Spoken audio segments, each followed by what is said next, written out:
माता भूमि पुत्रो हम पृथिव्याः, अर्थात धरती हमारी माता है और हम उनके पुत्र। माता और पुत्र के इस रिश्ते का पवित्र सेतु यानी प्राकृतिक कृषि। प्राकृतिक कृषि प्रक्रिया में धरती का अमृत, जीवामृत। आइए हम जानते हैं कि जीवामृत का निर्माण कैसे होता है। प्रयोगों से पता चला है कि 10 किलोग्राम गोबर के साथ गौमूत्र, गुड़ एवं 2 दले चीजों का आटा या बेसन आदि मिलाकर यदि उसका प्रयोग किया जाए तो चमत्कारिक परिणाम मिलते हैं, जिसका नाम रखा गया जीवामृत। जीवामृत निर्माण के लिए जरूरी सामग्री देखते हैं। 10 किलोग्राम देसी गाय का गोबर, 8 से 10 लीटर देसी गाय का मूत्र, 1.5 से 2 किलोग्राम गुड़, 1.5 से 2 किलोग्राम बेसन, 180 लीटर पानी, मुट्ठी भर पेड़ के नीचे की मिट्टी। आसानी से उपलब्ध इन सामग्री से जीवामृत बनाने की विधि भी इतनी सरल है कि कोई भी किसान इसे अपने आप बना सकता है।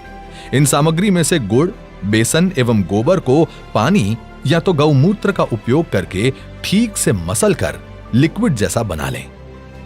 अब इन सामग्रियों को एक ड्रम में डालकर उसे लकड़ी के एक डंडे से घोलना है। ठीक से घोलने के बाद जीवामृत बनने के लिए 2 से 3 दिन तक छाया में रख देना है। प्रतिदिन सुबह और शाम घड़ी की सुई की दिशा में लकड़ी के डंडे से 2 मिनट तक इसे घोलना है और जीवामृत को बोरे से ढक देना है।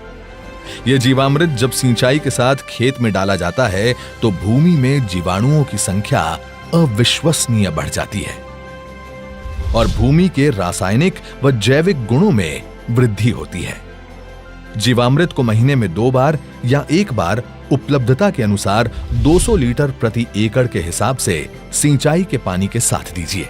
फलों के पेड़ों के पास दोपहर 12 बजे जो छाया पड़ती है, उस छाया के पास प्रति पेड़ 2 से 5 लीटर जीवामृत भूमि पर महीने में 1 बार या 2 बार गोलाकार में डालना है। इससे मिट्टी स्वस्थ बनती है और फसल भी उतनी ही बेहतर मिलती है। इससे किसान के मित्र माने जाने वाले केंचुओं की संख्या बढ़ती है। प्राकृतिक कृषि में गहरी जुताई की भी जरूरत नहीं होती है। इतना ही नहीं, प्राकृतिक कृषि भूमिगत जल को भी बढ़ाती है। इस प्रक्रिया से मुख्य फसलों के साथ सहयोगी फसलों को भी उगाया जा सकता है।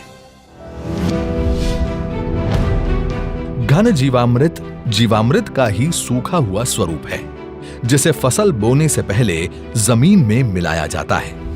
धूप में सुखाए गए 200 किलोग्राम गोबर में ताजा बना 20 लीटर जीवामृत मिलाकर 2 दिन छाया में रखते हैं। इसे एक बार फिर धूप में सुखाकर तथा डंडे से पीसकर महीन बना दिया जाता है। यही घन जीवामृत है, जिसे 1 एकड़ के लिए प्रयोग कर सकते हैं। प्राकृतिक खेती का एक आवश्यक आदान बीजामृत है। बीजामृत जहां बीज को बीज जनित रोगों से बचाता है, वहीं इसकी अंकुरण क्षमता को अद्भुत रूप से बढ़ाता है। देसी गाय के 5 किलोग्राम गोबर, 5 लीटर गौमूत्र, 50 ग्राम बुझा हुआ चूना और थोड़ी सी मिट्टी को 20 लीटर पानी में मिलाकर बीजामृत बनता है। एक रात रखने के बाद इसमें 100 किलोग्राम बीज का संस्कार किया जाता है। इसके 1 दिन बाद संस्कारित बीज बुआई के लिए तैयार हो जाता है। आच्छादन प्राकृतिक खेती का एक महत्वपूर्ण नियम है। खेती वाली सारी भूमि को फसल अवशेष से या छोटी अवधि की अंतर फसलों से पूरा ढक दिया जाता है। आच्छादन भूमि में नमी बनाए रखता है तथा वातावरण से नमी को खींचकर खेती हेतु पानी की खपत को भी अद्भुत रूप से घटाता है। जीवाणुओं एवं केंचुओं की गतिविधियों को बढ़ाता है, खरपतवार को नियंत्रित करता है तथा अंत में विघटित होकर जमीन से कार्बन उत्सर्जन को रोककर भूमि के जैविक कार्बन क्षमता को बढ़ाता है। इस कृषि विधि में वापसा निर्माण भी एक महत्वपूर्ण प्रक्रिया है, जिसमें भूमि में हवा और नमी का बराबर संतुलन बनाया रखा जाता है। प्राकृतिक कृषि विधि केवल भूमि की उत्पादन क्षमता को ही नहीं बढ़ाती है, बल्कि ये कीट एवं बीमारियों के रोकथाम के लिए भी एक प्रभावी विकल्प देती है। फसलों पर कीट पतंगों की रोकथाम के लिए स्थानीय वनस्पति पर आधारित सस्ता तथा किसान के खेत में ही बनने वाला आदान है अग्नि अस्त्र। 5 किलोग्राम नीम या अन्य स्थानीय पौधा जिसे गाय नहीं खाती के पत्ते, 20 लीटर देसी गाय का मूत्र, 500 ग्राम तंबाकू पाउडर, 500 ग्राम हरी मिर्च तथा 50 ग्राम लहसुन के पेस्ट को मिलाकर धीमी आंच में उबालकर 48 घंटे के लिए रखा जाता है। सुबह शाम 2-2 मिनट के लिए घोलें। इस घोल को 6 लीटर प्रति 200 लीटर पानी में मिलाकर 1 एकड़ में छिड़काव करते हैं। नीमास्त्र, ब्रह्मास्त्र, दशपर्णी अर्क इत्यादि भी कीट पतंगों की रोकथाम के लिए उपयोग में लाए जाते हैं। इसी तरह खट्टी लस्सी, कंडी, सौठास्त्र इत्यादि प्रभावी रूप से विभिन्न बीमारियों के निवारण के लिए प्रयोग में लाए जाते हैं। प्राकृतिक कृषि से देश में नई ऊर्जा का संचार हो रहा है। हमारे पद्म पुरस्कार विजेता सुभाष जी करके हैं महाराष्ट्र के, उन्होंने जीरो बजट खेती का एक विचार विकसित किया है। ये वो प्राकृतिक खेती वाला विषय है।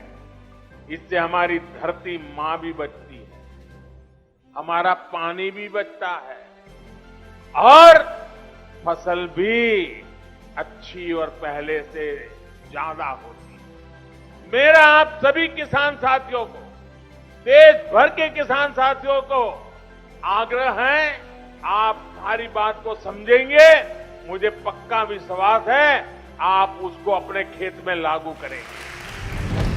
आजादी के अमृत महोत्सव के इस शुभ अवसर पर वर्तमान खेती की दशा एवं दिशा हेतु माननीय प्रधानमंत्री जी का ये अति महत्वपूर्ण आह्वान है। देश के लाखों किसानों ने इस विधि को स्थापित कर दिया है। गुजरात प्रदेश का डांग जिला तो पूरा ही प्राकृतिक खेती जिला घोषित कर दिया गया है। देश के कई गांव आज इस ओर परिवर्तित हो रहे हैं, क्योंकि इससे किसानों के जीवन में उन्नति आ रही है। मेरा नाम सत्या है। मेरे 150 पौधा हैं जिसमें मैं प्राकृतिक खेती की अब स्प्रे कर रही हूँ। अगर जहरीली स्प्रे हम दुकानों से खरीद के करते थे तो उससे हमारे खर्चा ज़्यादा आता था, पैसा भी ज़्यादा लगता था, और इसमें हमारे को खर्चा भी कम है और फल भी अच्छा बन रहा है, जिसके लिए हमें यूरिया डालने की कोई ज़रूरत नहीं है अभी इसमें। पहले सर अगर 5000 का खर्चा हमारा आता था स्प्रे का, तो अभी हमारा 500 का भी शायद खर्चा नहीं आया है। इसलिए मैंने अपने बगीचे से शुरू करा है, पर इस साल मैं सबको बता रही हूँ कि आगे के लिए आप ही जो मैंने किया है अपने बगीचे में, आप ये स्प्रे करके देखो। दिल खुश हो जाता है सर, जब अपनी फसल इस तरह से अच्छे से आए तो दिल भी खुश हो जाता है सर। जब से प्राकृतिक खेती करनी शुरू करी है तब से सबसे पहले तो हमारी जो भूमि उसमें एकदम मुलायम हो गई भूमि। कुलथ है, माश है, दालों में राजमा है, और सर्दियों में मैंने मसूर और जौ बिजाई करी थी, गेहूँ और चना भी बिजाई करा था सर्दी में। मिलेट्स हमारे पास कोदा और कावनी है। हाँ जी, एक अपने पास कुट्टू के आटे वाला है, स्थानीय भाषा में ओगड़ा बोलते हैं। एंटीऑक्सीडेंट सबसे ज़्यादा इसमें है। ये धान हमारे पास 2 वैरायटी का है, ये लाल वाला चावल है और ये आगे वाला जो है सफ़ेद चावल है। इसकी खासियत ये है कि ये बिना सिंचाई की होता है। ये सर जी, मेरा नाम फूल कुमार, गांव बहनी मातो, तहसील महम, जिला रोहतक। मैं प्राकृतिक खेती करता हूं। अभी हमने जब से ये प्राकृतिक खेती करी है तो इसमें हम आपको दिखाएंगे। इस खेत में हमने पंचक्षेत्रीय बाग लगाया है।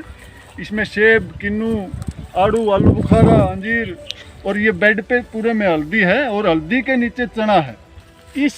इससे हमारी केवल इंटरक्रॉप की जो इनकम है वो करीब 1 साल में 1.5 से 2.5 લાખ તક मतलब आ जाती। कोविड જેવી મહામારીની પરિસ્થિતિમાં લોકોને એક સમજ આવી કે જો આપણો ખોરાકમાં શુદ્ધિકરણ હશે તો જ આપણે બચી શકાશે। તો હવે એ લોકો સમજવા માંડ્યા છે, લોકો ઉપભોક્તા સમજવા માંડ્યા છે કે આપણે પ્રાકૃતિક ખોરાક ખાવો છે, તો ત્યાં આપણે ભાવ પણ મળે છે। तो हमारा पैसा भी बचा और टाइम भी बच रहा है, और हमारी जो है खेती का, हमारी धरती माँ का स्वास्थ्य भी अच्छा हो रहा है, और उसके साथ साथ हमारा भी स्वास्थ्य अच्छा हो रहा है। यही तो है आत्मनिर्भर किसान, जो ला रहे हैं गांव-गांव में समृद्धि और बना रहे हैं आत्मनिर्भर भारत।